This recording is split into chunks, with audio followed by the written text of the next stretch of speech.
I met him when I was 19, married him at 22, had our first child at 24, second at 27. By 30, we had a house, a golden retriever, a backyard with a grill, and a rhythm so steady it felt like a heartbeat. We didn't fight much. We agreed on most things.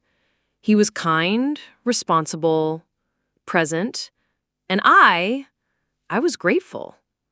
People told us we were the model couple, stable, mature, safe. And for a long time, I thought that was enough. But I don't know. Sometimes when something is too steady, it becomes invisible, like wallpaper you stop noticing. And I started to feel like wallpaper too. I don't know exactly when it happened. Maybe after our second kid was born. Maybe when I turned 35 and looked in the mirror and barely recognized the woman staring back. I was still functioning, working, cleaning, packing lunches, smiling at school events. But inside, I felt flat. Not sad, just blank. There were no date nights anymore, no spontaneous kisses, just shared calendars and meal plans. He didn't do anything wrong, but he also stopped seeing me, noticed when the laundry was late, didn't notice when I cut my hair, said love you on autopilot, the way you say bless you after someone sneezes. And I started wondering, is this what forever looks like? Is this all there is? I didn't want to be ungrateful. I had a good man, a good life. So I tried. God, I really tried. I bought lingerie. He barely looked up. I planned a weekend getaway. He said work was busy. I told him I felt distant. He said, we're just tired. It's normal. Maybe it was, but normal felt like a slow, quiet death. So I poured myself into parenting, into house projects. I joined a book club, took up yoga, smiled through it all. Everyone thought I was doing great. But every night I sat in bed next to him, silent, scrolling my phone under the covers, feeling like I was disappearing in real time. And I started to wonder, if I vanished, would he even notice? That's what makes it so hard to explain to people. There's no villain in this story. No affair, no shouting matches, no bruises. Just a slow erosion of something that used to feel sacred. He was always in the room, but not with me. Physically present, emotionally, somewhere else. I'd talk and he'd nod, but later he wouldn't remember what I said. I'd sit beside him on the couch, but feel lonelier than if I were alone. And every time I tried to bring it up, he'd say, you're overthinking it, or we're fine. Fine. That word became a prison. I didn't want fine. I wanted real. I wanted us. But I couldn't find us anymore. It started small. A guy from work, casual chats in the break room. He asked questions, real ones, about my opinions, my hobbies, my dreams. Things I hadn't talked about in years. At first, it felt innocent, and maybe it was. But I looked forward to seeing him. I laughed more, felt lighter. It was like remembering a version of myself I thought had died. He said, you light up when you talk about photography. I hadn't picked up a camera in a decade. I started staying a bit longer at the office, fixing my hair a little differently, feeling seen. And part of me hated myself for it. But another part, the part that had been starving, finally felt fed. I swear to you, I didn't go looking for it. I wasn't one of those women. I loved my family. I loved my husband, or at least the version of him I used to know. But the lines blurred slowly. A touch on the arm lingered too long. A joke landed just right. A long look in the hallway. He never crossed a line. I did. It happened once. One night, a conference. Too much wine, too much loneliness. I remember looking in the mirror the next morning and not recognizing myself. I cried the whole flight home. I wanted to undo it, but there's no Control Z for real life. The house was clean. The kids were loud. He kissed my cheek like always. And I stood there, holding my suitcase, feeling like an imposter in my own life. He didn't know. Of course he didn't. He asked how the trip went. I lied. Not because I wanted to keep lying, but because I didn't know how to break everything we'd built. I watched him make dinner that night. The same way he always did, chopping onions, humming off key. And I thought, he deserves better than what I just did. But I also thought, why did it take crossing a line to realize how empty I'd become? But there's no such thing, is there?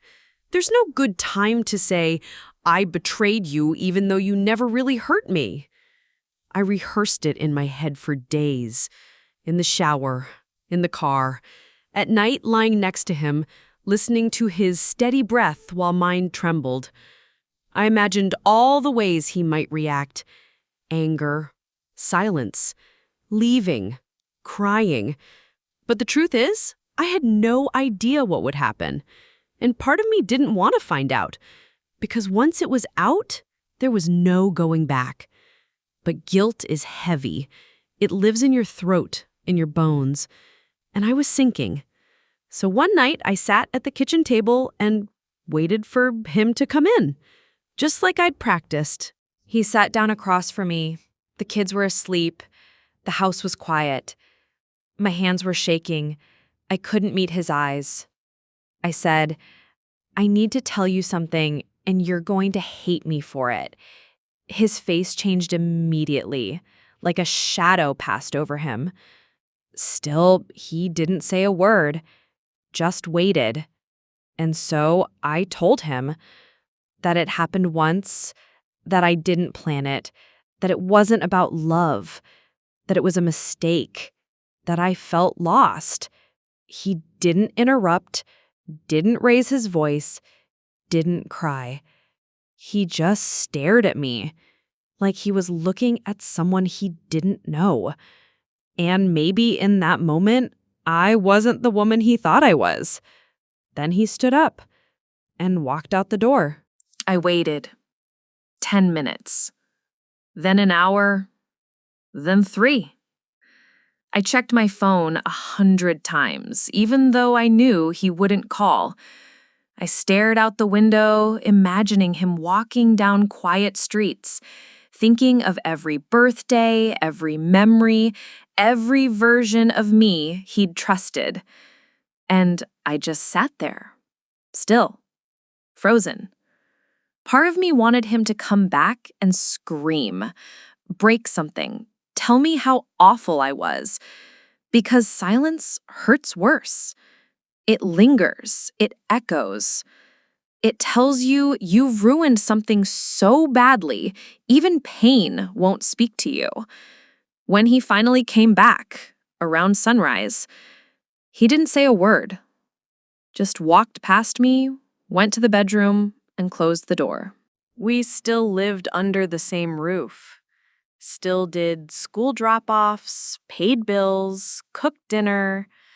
But it was like we were ghosts haunting the same space.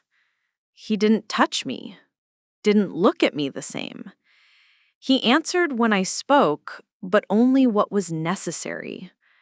Not cruel, just distant. And I didn't blame him. I wouldn't have forgiven me either. But the silence between us became unbearable, worse than fighting, because it meant he didn't know whether to stay or go. The kids noticed. They'd ask, "Why isn't Dad sitting with us?" Or, "Are you mad at each other?" And I'd lie, because what else could I do? Tell them the truth? That mommy broke something that might never be fixed? There were nights I packed a bag in my head. Imagine taking the kids, or maybe leaving them with him, starting over somewhere no one knew me. Not because I didn't love him, but because every day I stayed, I saw what I'd done written all over his face. I asked once, quietly, "Do you want me to go?" He didn't look at me when he answered. He just said, "I don't know." 3 words, but they said everything. He was broken, and I was the one who broke him. And for the first time, I realized you can't always fix what you damage, even if you're sorry, even if you do anything to go back. It didn't happen in one moment. There was no big fight, no screaming match or suitcase by the door, just a mutual, quiet understanding that we were done. He moved into the guest room. I stopped wearing my ring. We started using the phrase, "when the divorce is final," in passing. We told the kids gently, said we still loved them, said we'd always be a family. They cried. So did I. And when he finally signed the papers, he didn't say goodbye. Just handed them to me, nodded, and left the room. 20 years gone. Not with a bang, but with the softest, saddest silence I've ever known. People assume things, that I left for someone else, that I traded stability for passion. But the truth is, he was a spark, not a solution, a symptom, not the cause. I haven't spoken to him since. Didn't try to turn that mistake into something real, because I knew it wasn't about him. It was about me, about losing myself over years of being everything for everyone, except me. It's strange. I hurt the one person who loved me most because I didn't know how to say, "I feel invisible."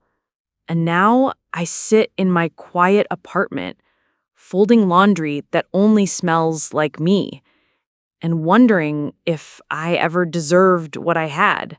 People want a villain, a reason, a black and white story where one person is right and the other is wrong. But life isn't like that. Marriage isn't like that. I didn't cheat because I stopped loving him. I cheated because I stopped loving myself. And in the process, I destroyed something beautiful. He was my safe place, my steady, soft place to land. And I shattered that trust with one reckless, desperate act. Now he's rebuilding his life. And I'm trying to figure out who I am outside of being a wife, a mom, a disappointment. I don't expect forgiveness, and I'm not sure I deserve it. But I hope someday he remembers not just how it ended, but how we once laughed, how we built a life together, how we loved deeply, quietly, truly, even if forever was shorter than we thought.